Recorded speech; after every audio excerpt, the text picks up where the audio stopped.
All right, co-host. Got you and Carlyle here. I was at Comic-Con when you saw X-Files, so I didn't get a chance to talk to you. Yeah, get that. There we go. Get that goddamn call in the middle of the night saying, "Co-host, I need your help again." Well, I knew you had done some pirating, and you saw it. Look, so dude, I can't mail condoms all the way to San Diego. All right, aren't you giving away those damn condoms with the holes poked out in the middle? What was that? What you gonna say, Carlyle?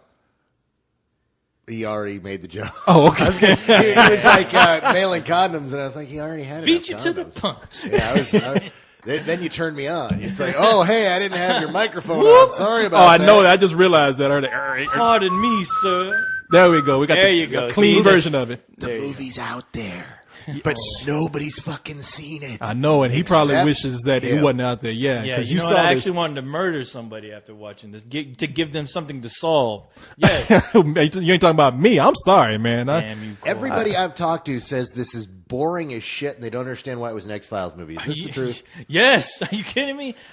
You know what? This must be Chris Carter. Yeah, the creator of X-Files. Apparently, he wrote this, and this was his big. He was proud of this. He's like, yeah, this is coming back. You know what? I don't understand that because I swear to God, aliens must have controlled his ass to get revenge on him or something. Because boy, I mean, he just pretty much destroyed his entire franchise with this one film. Well, let me ask you something, man. Ask away. I always enjoyed the X-Files one shots. The ones that didn't have anything to do with that alien shit and all that big conspiracy. Yeah. And they said that this movie is going to be a one shot. It's not going to be dealing with any of that stuff. Oh, and it was. And you know what, Corey? That would make a lot of sense because if you remember the original film, they obviously were taking that storyline of Mulder and his missing sister and the whole aliens crap. You know, they tried to make that into a film and it didn't so much work. With this one shot, you would just assume, you know, hey, those one shots are probably by far the most entertaining thing about X-Files.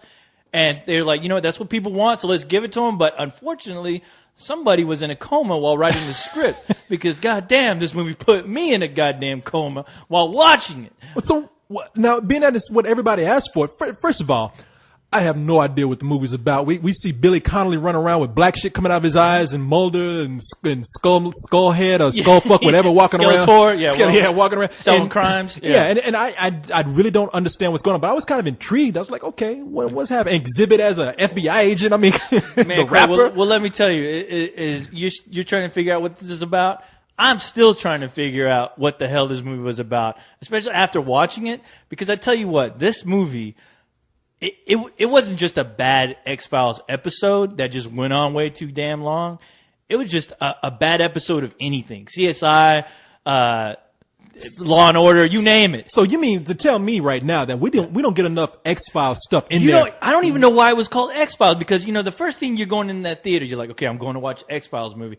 Hopefully I'll see something about aliens, something interesting, you know, something. Inbred cowboys. Exactly. Yeah. Some crazy shit. Something science fiction related. And you don't get none of that. You don't even get reintroduced into these the Mulder and Scully characters, which were missing the last part of the season. I guess Mulder popped up the very last episode, which nobody saw because it was so bad at that time. Hey, does the Smoking Man show up? Oh my God, he has by far the worst cameo ever. I mean, you hear? I think I heard. Smoking Man's gotta eat. Yeah. Hey, I guess Brother gotta eat too. You know what? At least the director. Gotta buy cigarettes. At least the director put that much thought into that poor guy because God knows he didn't put it into the script. Because you're running around, you're just wondering what the hell is this whole movie about? And you get characters like Exhibits in this movie, and the chick from Saving Silverman. Saving Silverman? Yeah. I don't even know. The bitchy chick, the one who her career was long over. Amanda Peet? Amanda Peet. She's I love Amanda Peet. Amanda She's Peet, in that's this. right. But you know what? Does she get topless in this movie? Because she gets topless in every movie. You wish, dude, because, I mean, honestly, this is just another, it's almost like, okay, her career is pretty much over about, 5 years ago, let's say. And this one, it's like somebody just threw her in something as a practical joke because she just pops up. Her character is not interesting. She's in a big part of the movie. And then they just get rid of her like she's just like she's a leaf in the wind. You really? just don't care. So none of these characters are interesting. So I can none wrap of this them. up. None of them are interesting. I can see what you're saying. Yeah. This movie is an X-Files movie. Okay, Yes, first of all, big mistake. First of all, right? Don't nobody give a shit about the X-Files Not now. anymore. You my got a friend. handful of people out You there. do. There was, and they saw it on that Friday. Yes, and that wasn't Corey, enough. And Corey, I have to admit, That's the one thing I feel sorry about anyone who ever invested any of their time in this X-Files series, because God, oh my God, if I was a fan of the series and watching this movie, I mean, this is almost worse than Phantom Menace. I mean, as far as, you know, it's a disappointment. It is a huge for the disappointment. And like, let me reiterate, when they reintroduce Mulder and Scully, they just throw them at you. There's no keeping you up to date what they've been up to. They're just there in your face. And it's been years. And yeah, it's been years. And there's a little exposition as far as what's been going on. But at the same time, you know, they get thrown in this case because, hey, you know what, guys? We need you to solve this case right here. But there's no reason why. And there's not enough. There is not enough reason why this case is interesting enough or even challenging enough to have them in here. What do you see? They could have hired Inspector Clouseau for this damn thing. You would have figured this out in 5 minutes. Made a better movie. Co-host, I think you need to take that back. Take what back? Never. Nothing is you know worse than Phantom Menace. Hey, well, that's nothing. That is true. You shut your filthy mouth. Nothing's worse than that. At least I had pretty colors to look at during. Well, Phantom you know Menace. something. At least you had yeah, exactly. Exactly. This had no pod race. There was no big chase with a priest chasing a little boy. There's some retard alien speed racer. It's funny what you say. There, a movie that should have had CG aliens didn't have it. Did not have it. I was hoping that the rocks would be CG. Something. Come on, give me something. You know, the mistake it sounds like it made is that they took a lot of the supernatural out of all the phenomena out of it. It took it all out. And then they made something more of a thriller. They didn't make what the series was known for. But you know what? A thriller is supposed to thrill you. And by God, let me tell you, this was no thrills. Well, what I'm talking about, it almost sounds like pretty much a straight and narrow cop film. Not enough of the X-Files. It was a terrible cop film at that. It was a terrible cop film. It was a terrible mystery. Once you figure out at the end what's going on, you're like, really? This is all they had to work with? Can I ask you something? Yes. Is there anything good that you liked about this movie? The only thing that was good is nothing. You know, it's over. It's That's exactly. That's part of it. At the end of the movie, you're just realizing, wow. I mean, somebody funded this.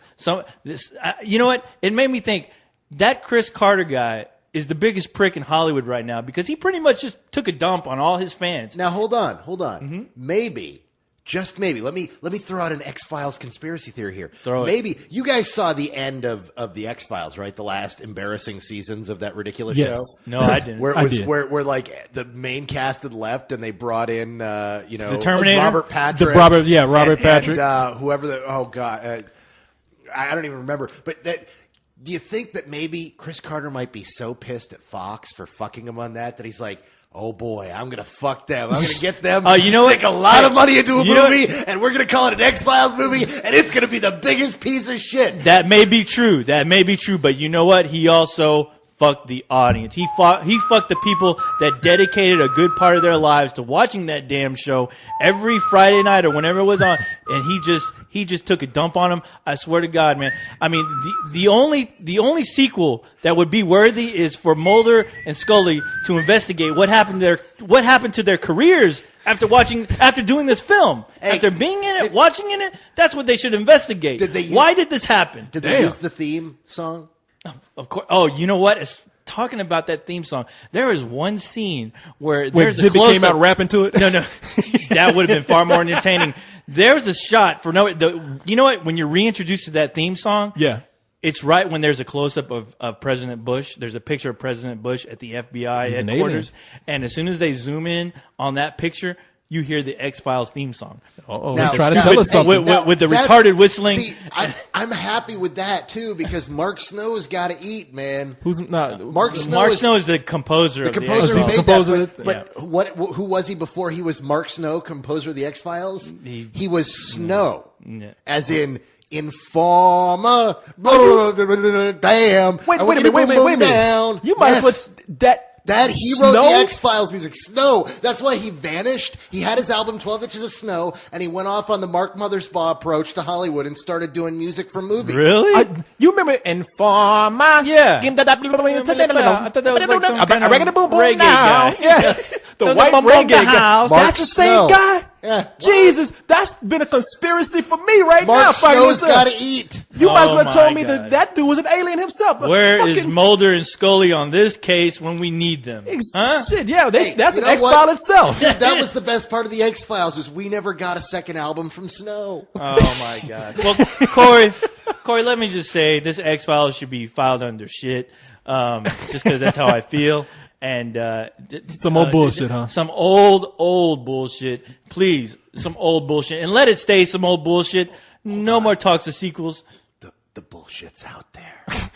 I would just say this. And the movie's out there for you to believe in it. Yes. I would just say this one thing here. Say it. Believe. Thank God for this movie, because had it not come out, I never would have known that Snow had done the theme song. That series has taken a whole new life for me. I believe. I raggedy boom boom down.